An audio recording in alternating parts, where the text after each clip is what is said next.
Hari ni hari Selasa, jom kita pergi kerja di KPS Dental Care.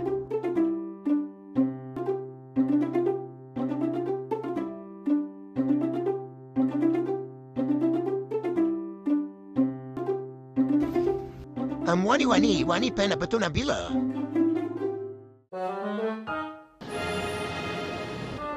Hari ni dah 20 hari berpuasa. Seminggu selepas raya, majlis pertunangan aku pula.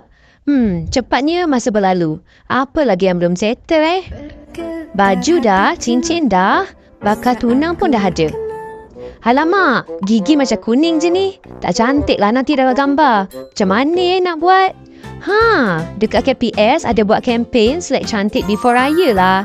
Boleh cuba pergi ni. Malam ni lah datang.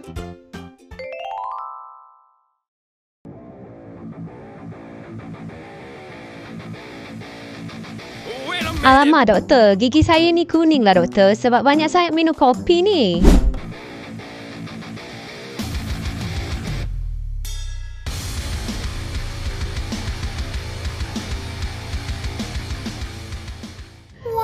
Dah cantik dah. Now boleh raya dan tunang dengan tenang.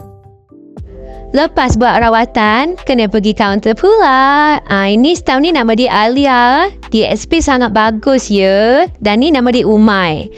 Umay minta saya scan QR dekat dinding ni. Dan untuk dapatkan brus gigi ni, kena bagi rate lah. Jadi saya nak rate 5 bintang lah sebab bagus. Yeay, dapat free brus gigi. Everyone. Kami dari tim pengurusan ingin mengucapkan Selamat Hari Raya Aidilfitri, Maaf Zahir dan Batin.